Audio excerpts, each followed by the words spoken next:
क्या आपको पता है अमेरिका की इकोनॉमी को बदल देने वाला भाषण किसी अमेरिकन लीडर ने नहीं बल्कि इंडियन लीडर ने दिया था। 22 जून 2023 और जगह थी US Capitol Washington DC. Bharat के प्राइम मिनिस्टर नरेंद्र मोदी उस दिन यूनाइटेड स्टेट्स कांग्रेस में दूसरी बार भाषण देने वाले और दुनिया के छठे लीडर बने।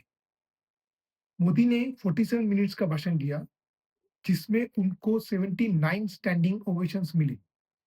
लेकिन हम लोग इसकी बात नहीं कर रहे। हम लोग बात कर रहे हैं उसकी जो 38 मिनट में बोले गए सिर्फ 4 वाक्यों से आया।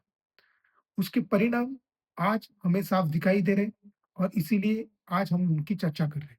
वो परिणाम क्या है? तो 8 लाख जॉब्स रिलोकेट हुए अमेरिका टू भारत।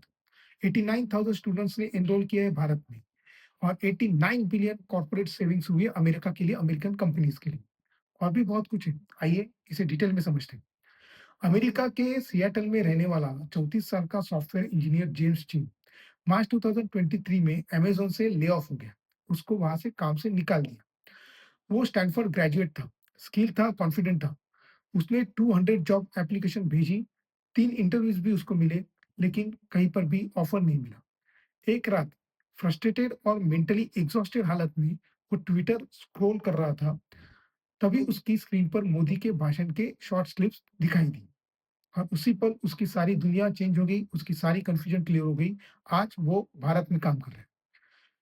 तो भारत ने ऐसे क्या बदलाव किए और उसके क्या परिणाम हुए? सबसे पहला भारत ने जो बदलाव किया है वो वीज़ा में।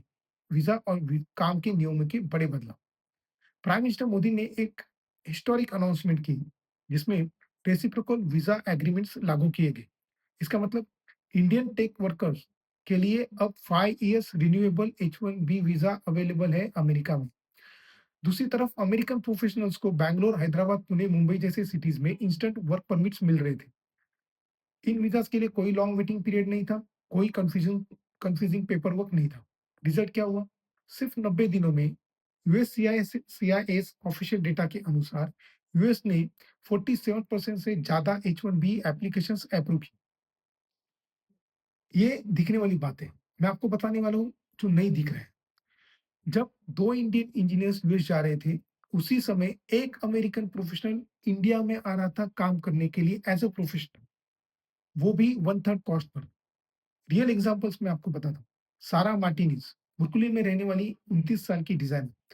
अमेरिका में उसका रेंट था करीब-करीब 2800 पर मंथ डॉलर्स, यानी करीब-करीब 2.5 लाख रुपए। मोदी के स्पीच के बाद उसकी फर्म ने उसे इंडिया बेस्ड पोजीशन ऑफर की। सैलरी सेम रही, लेकिन रेंट सिर्फ 600 पर मंथ हो गया, यानी करीब-करीब 55,000 रुपीस। सिर्फ 8 महीने में उसने कुल मिलाकर रेंट और बाकी जोड़ के $34,000 सेव किए, यानी लगभग 28 लाख रुपए। स्टैनफोर्ड ग्लोबल माइग्रेशन स्टडी नवंबर 2023 के अनुसार 3,40,000 अमेरिकन आज इंडिया में काम कर रहे हैं। ये डेटा है 2023 का। हम लोग बैठे हैं 2026 में। आज इससे कहीं ज़्यादा होगा। कॉर्पोरेट वर्ल्ड में क्या बदलाव आया? सिर्फ 6 महीने में 73 फॉर्च्यून 500 कंपनीज ने इंडिया फर्स्ट स्ट्रैटेजीज अनाउंस की। वो सिर्फ चीप लेबर के लिए नहीं थी। वो वजह थी इंडिया हर साल 15 लाख इंजीनियर्स प्रोड्यूस करता है, यानी कि 1.5 मिलियन इंजीनियर्स, जो यूएस, चाइना, यूरोप से कहीं ज़्यादा है। कुछ एग्जांपल सुनिए, मैं आपको बताता हूँ। गूगल अब 30% एआई डेवलपमेंट बैंगलोर में करता है। एप्पल 22 बिलियन वर्थ आईफोन और उसके दूसरे प्रोडक्ट्स इंडिया में मैन्युफैक्चर में कर रहा है, मतलब करीब-करीब 1.85 lakh crore rupees. Boeing 787 Dreamliner के कंपोनेंट्स हैदराबाद में डिजाइन कर रहे हैं। कॉर्पोरेट को इससे कितना फायदा होगा? रिसर्च के मुताबिक यूएस कॉर्पोरेशन ने सिर्फ 18 महीने में 89 बिलियन सेव किए, यानी करीब-करीब 7.5 लाख करोड़ रुपीस। इसी को कहा जाता है the Modi effect. Education sectors में भी बहुत बदलाव आए। आइए बताता हूँ। इंडिया के साथ एग्रीमेंट्स के बाद 500 इंटरनेशनल यूनिवर्सिटीज कोलैबोरेशन में आई। एमआईटी, स्टैनफोर्ड, कार्नेगी मेलन के साथ जॉइंट डिग्रीज शुरू की गई अमेरिकन स्टूडेंट्स के लिए। इंडिया में एजुकेशन कॉस्ट आज $12,000 पर ईयर है, मतलब लगभग 11 लाख रुपए। बोस्टन में वही एजुकेशन खर्चा 60,000 पर ईयर आता है डॉलर्स में, यानी कि लगभग 55 लाख रुपए, मतलब करीब-करीब 44 लाख रुपीस की सेविंग्स। आज 89 1000 US students India based program में एनरोल हो चुके हैं। साइकोलॉजी भी बहुत शिफ्ट हुई है। एक समय था जब आउटसोर्सिंग मतलब बिट्रायल माना जाता था। आज परसेप्शन बदल चुका है।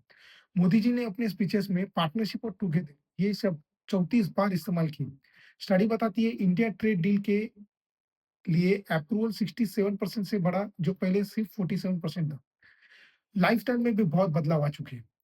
आप समझिए कि हेल्थ केयर यूएस में आज $200 में मिलता है महीने का। अगर आप कहीं पर भी इंश्योरेंस निकालते हो तो उसकी कॉस्ट आती है $200, यानी कि करीब-करीब अ 18,000 रुपए, और वही कॉस्ट इंडिया में आती है $40, यानी कि सिर्फ $3,500। रेंट आप समझिए वहाँ पर है करीब-करीब $2,000 का एवरेज, और इंडिया में है करीब-करीब 500 से नौ 900 रुपीज़। मतलब वहाँ पर करीब-करीब वो 1,88,00,000 लाख का है, और यहाँ पर वो 55,000 से लेके 1 लाख रुपीज़ तक। कॉर्पोरेट सेविंग्स करीब-करीब 89 बिलियंस हुई है इन 18 मंथ्स, मतलब लगभग साढ़े 7 लाख करोड़ रुपीज़। माइक्रोसॉफ्ट के रेडमंड में 5,000 लोगों को निकाल दिया, लेकिन इंडिया में 12,000 लोगों को हायर किया। ये रहा कॉर्पोरेशन का। अब सुनिए कि मीडिया में और ग्लोबल परसेप्शन में क्या चेंजेस हुए।